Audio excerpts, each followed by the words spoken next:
Amém. Aleluia. Deus é bom. Amém. Deus é bom. Eu saúdo os irmãos que estão nos seus lares, ou estão no trânsito, que estão nos acompanhando nessa noite, pela câmera, por esse aparelho que nos conecta até você, com a paz do Senhor. Amém. Esse tempo vai passar. Nós nos abraçaremos muito ainda. Nós festejaremos muito ainda. Teremos muito pós-culto juntos. Porque esse tempo vai passar. Sabe, amados, nós... Os irmãos, o staff que está aqui, pode se sentar, por favor? Todo o staff que está aqui no apoio. Nós estamos vivendo um momento de perda. Momento de perda. Todos os indivíduos, socialmente falando, todos os indivíduos estão experimentando algum tipo de perda. Todos eles. Alguns estão experimentando perda financeira. O faturamento da empresa caiu. Salário reduzido. Alguns estão experimentando perdas mais profundas, mais dolorosas. Perdas de familiares, perda de esposo, esposa. Eu compartilho hoje uma conversa que eu tive pela manhã com um pastor Roberto Copiquel, lá da Assembleia de Deus Vinde a Ceifa. E por coincidência tem até alguns parentes que congregam aqui. Eu faço a contabilidade da igreja dele e sou muito próximo da família. E hoje eu esperei um tempo passar para mandar uma mensagem para ele e dizer: olha, meu sentimento, pastor. E ele escrevendo, eu conseguia tentar sentir, imaginar a dor que ele sentia. 50 anos de casado. 50 anos de casado e perdeu a irmã Graça, que é a esposa. 50 anos de casado e perdeu a esposa. Hoje eu olhando meu feed de notícia no Facebook, e está sendo frequente você ver homenagens ali para amigos, companheiros e pessoas perdendo amigos. Tem gente que não perdeu dinheiro, não perdeu pessoas próximas, mas perdeu vida social. Não consegue usufruir do que tem da mesma facilidade que usufruía. Então, todos estão perdendo. De alguma forma, há um sentimento de perda. Uma perda social. Quem, por exemplo, nesse mundo, liderava algum tipo de ministério, ou lidera algum tipo de ministério, todas as agendas foram rasgadas. Houve perda de programação, houve perda daquilo que se tentou fazer. Perda. E o Senhor ministrou no meu coração algo nesse respeito, porque o Evangelho, ele não nos tira da realidade, o Evangelho nos faz caminhar em Cristo na realidade. E o Senhor me fez lembrar de um texto que é em Marcos, capítulo 5, versículo 25, uma história conhecida, e que nós vamos aprender com essa mulher aqui hoje. Abra sua Bíblia em casa, querido. Marcos, capítulo 5, no versículo 25 em diante, diz assim o texto: grande multidão o seguia, comprimindo-o. E aconteceu que certa mulher, que havia 12 anos, vinha sofrendo de uma hemorragia. E muito padecera, muito perdia, na mão de vários médicos, tendo perdido tudo quanto possuía. Olha a perda aí. Sem, contudo, nada aproveitar, nada restou.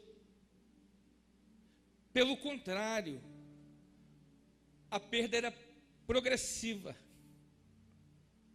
Mas tendo ouvido falar de Jesus, vindo por trás dele, por entre a multidão, tocou-lhe as vestes.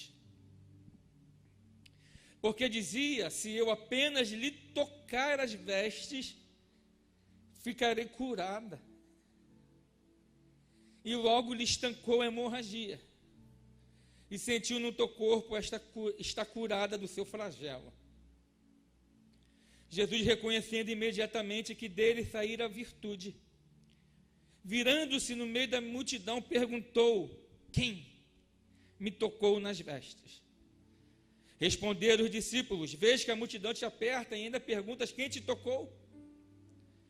Ele, porém, olhava ao redor para ver quem fizera isto. Então a mulher, com muito temor, tremendo, consciente, guarde essa palavra, consciente do que nela se operara, veio, prostrou-se diante dele e contou toda a verdade.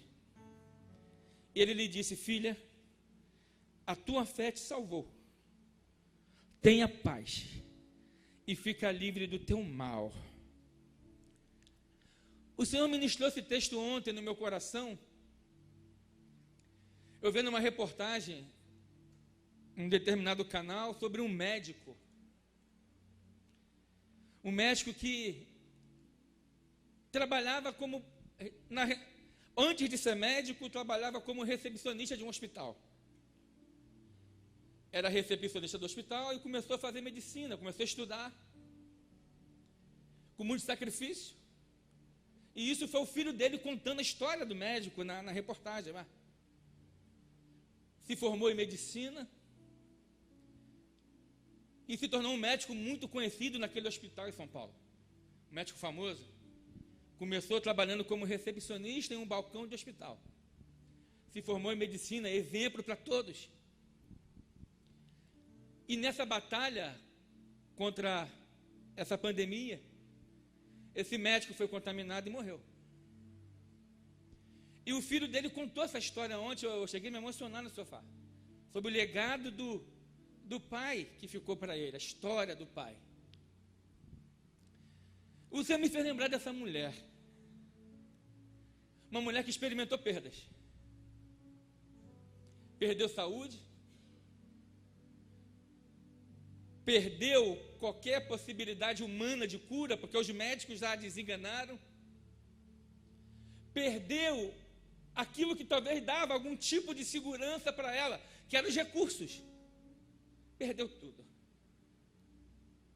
Mas uma mulher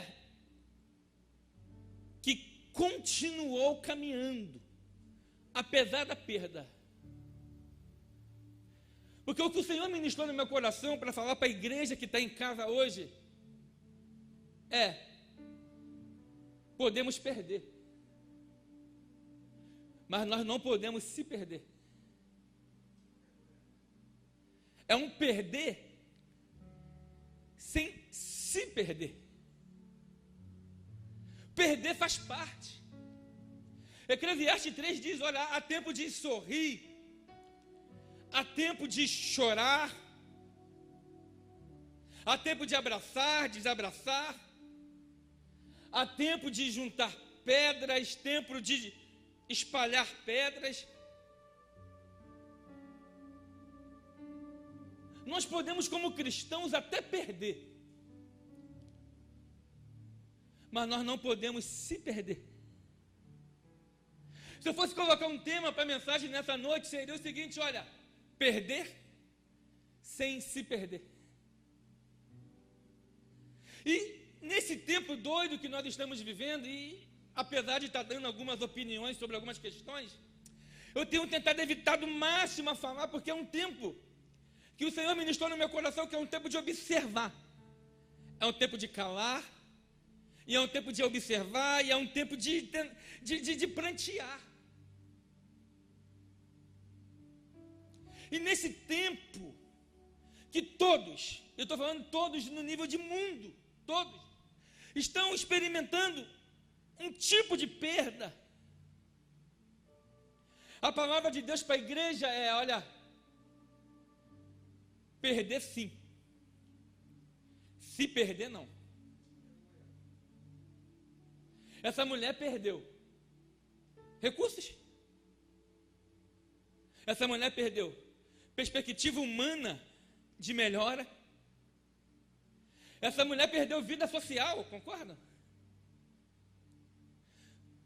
Essa mulher experimentou na época as perdas que nós experimentamos hoje, nesse período de pandemia.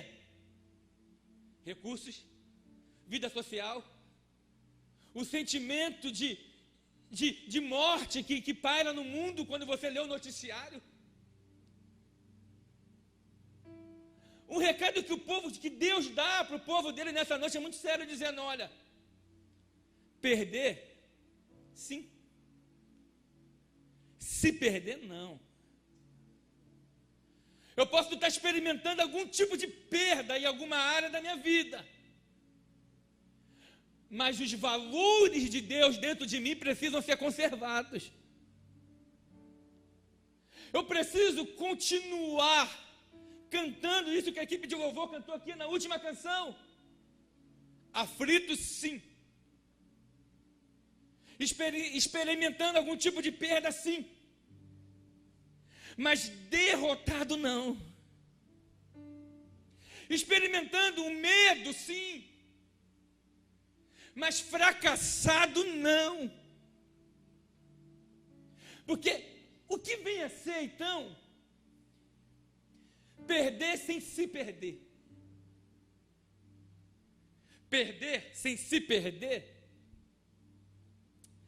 me faz pensar que mesmo eu perdendo um amigo, um companheiro de caminhada, eu continuo guardando os valores de Deus dentro de mim e crendo que a vontade de Deus sobre o mundo não foi abalada por causa de um vírus. Um vírus não mudou aquilo que Deus planejou. Um vírus não mudou aquilo que Deus desenhou.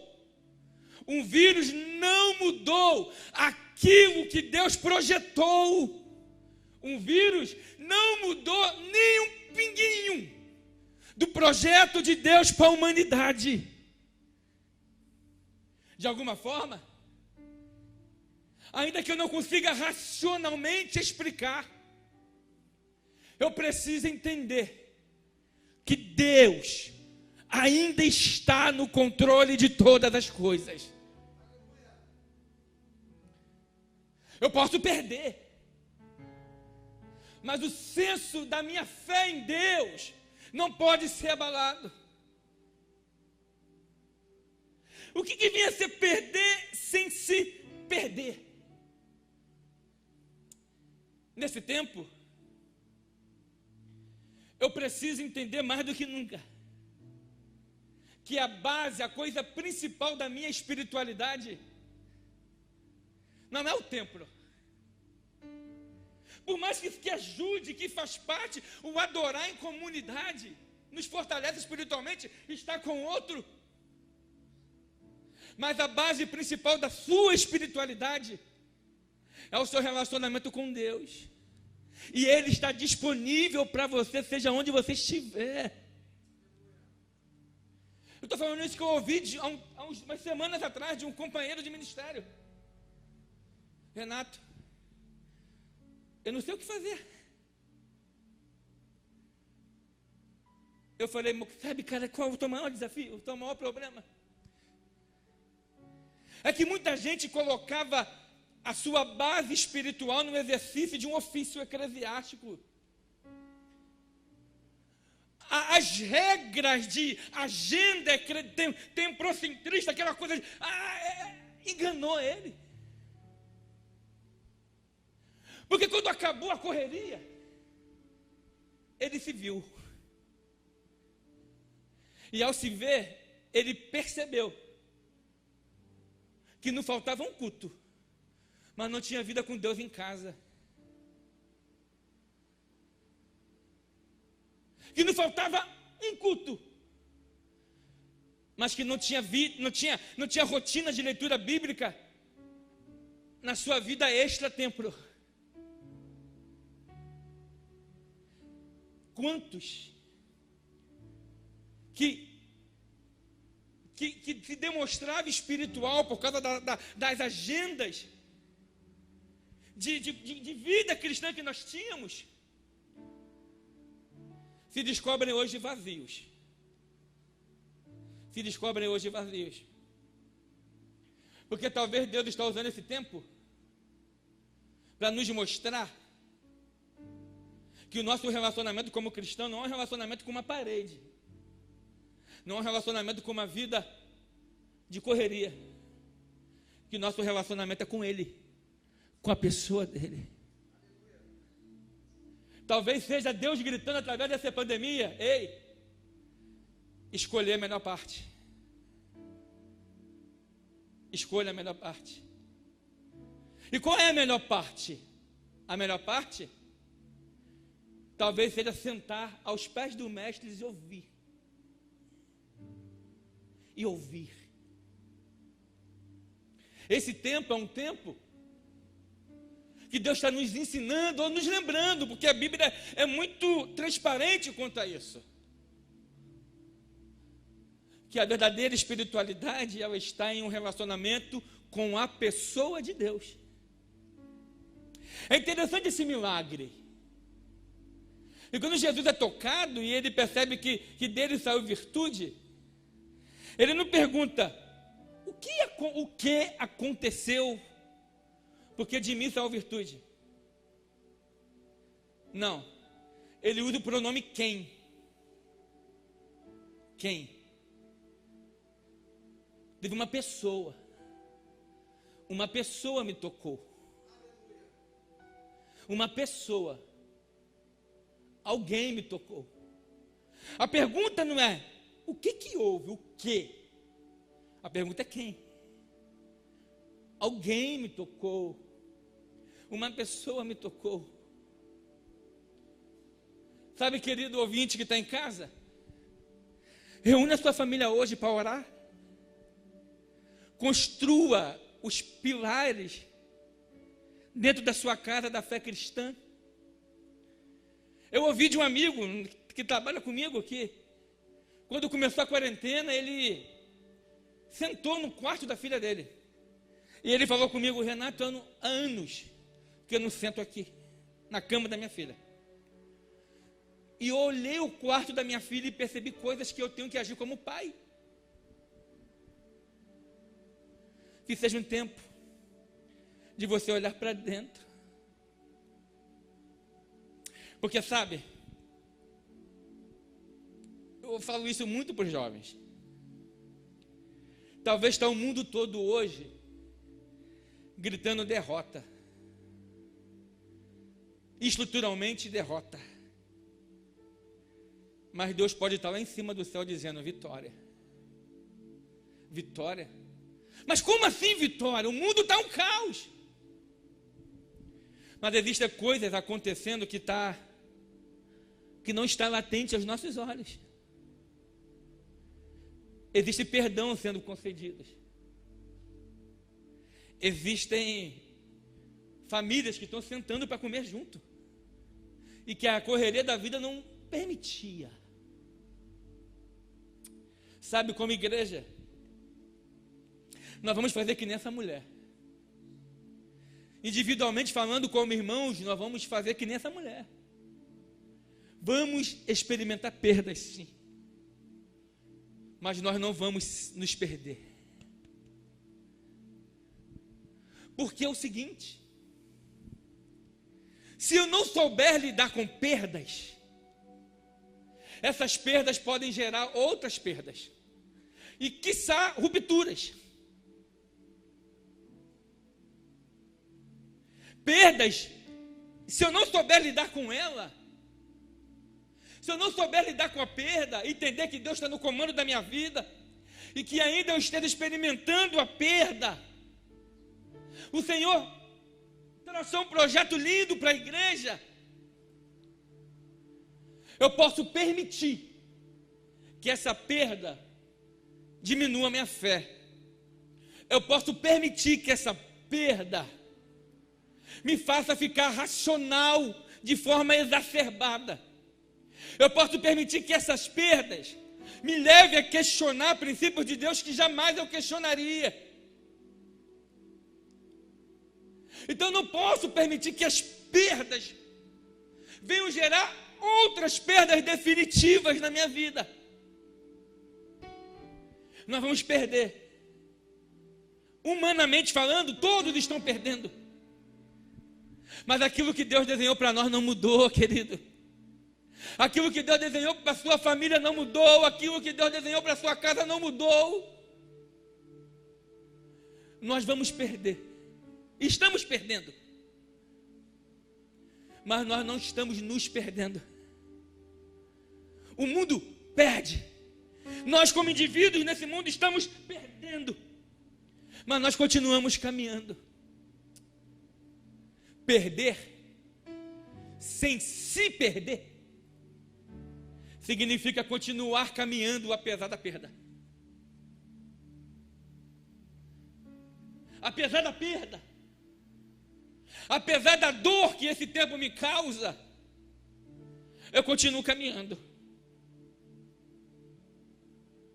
Eu continuo caminhando. Talvez eu estou falando para você que é profissional na sua empresa, e você já ouve burburinho, olha, vai ter demissão, perda. Continue caminhando. Faça um curso na internet.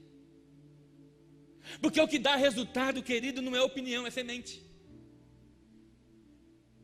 Então, caminhar apesar da perda é continuar andando, é continuar acreditando. E essa mulher caminhou apesar da perda, porque ela perdeu, mas não se perdeu. Ela perdeu, mas não perdeu os valores. Ela perdeu, mas não perdeu o senso de fé, de acreditar que ainda era possível. Então, perder sem se perder é caminhar, continuar caminhando de acordo com as suas forças. Porque quando que um homem perde de verdade?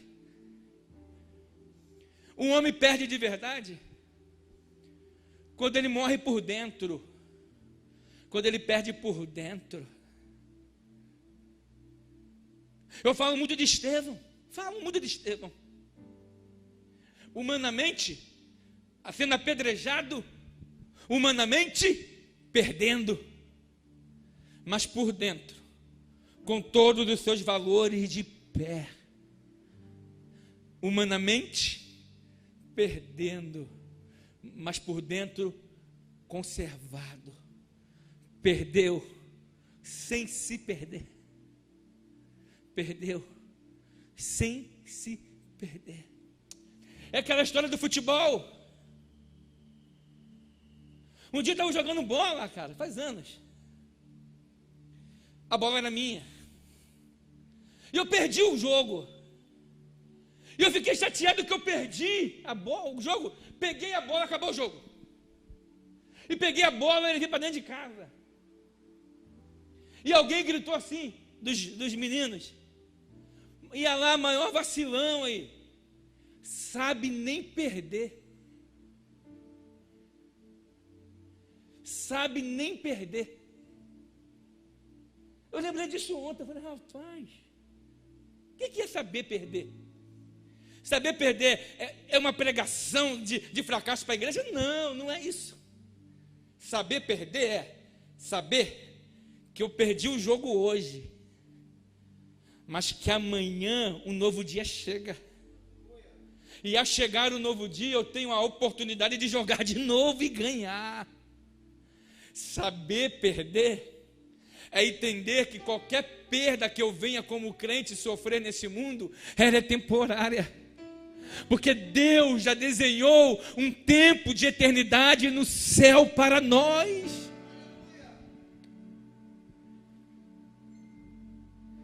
E esse tempo, ele nos faz pensar aqui, e nos faz entender. Qual o tamanho de um vírus? Um ser tão minúsculo que consegue ser visto por um microscópio. Ele parou o mundo. Você olha pela televisão em Nova York, deserto. Grandes, megas empresas com milhões de faturamento paradas por causa de um vírus. Um vírus. Pequeno, mas com uma letalidade muito grande. Sabe o que isso nos ensina? Que a nossa vida nesse mundo é perene, igreja. E que talvez fique de legado, principalmente para aqueles que gostavam de pregar a teologia da prosperidade, que a maior vitória da igreja é o céu, é a salvação. Aleluia. Que qualquer outra coisa nesse mundo passa. Basta um efeito biológico, basta um pequeno fato biológico acontecer no mundo, todas as megas estruturas se rendem.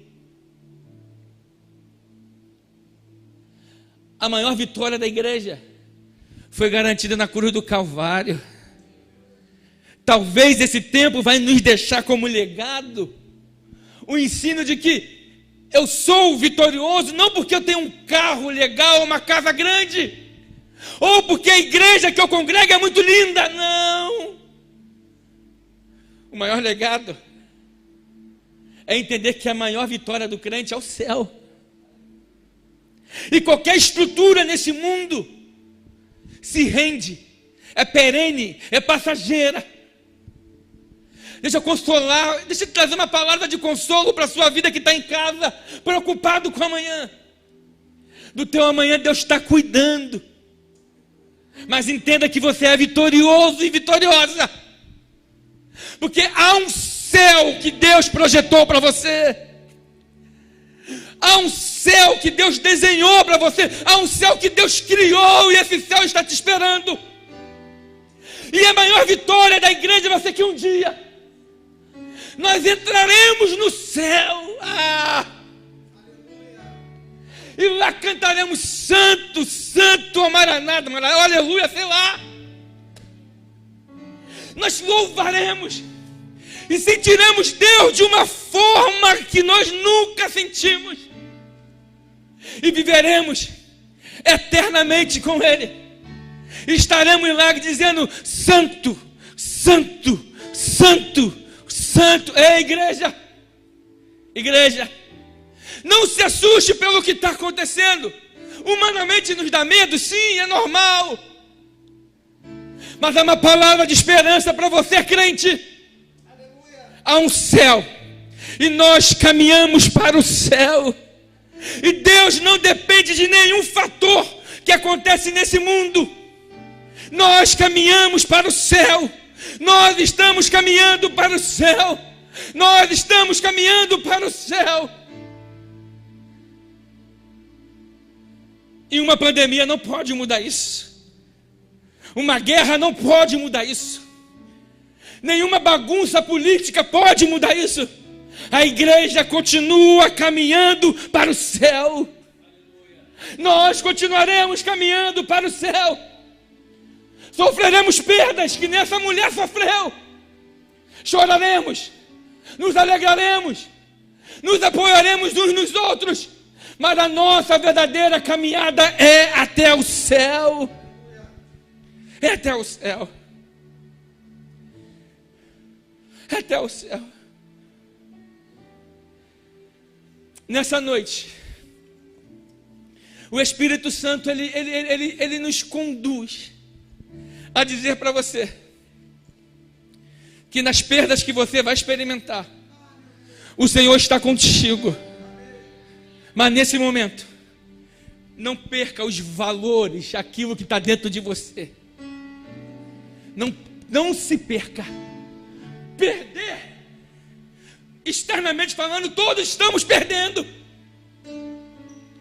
Mas sabe, o que está aqui dentro de mim, nenhum vírus pode tirar.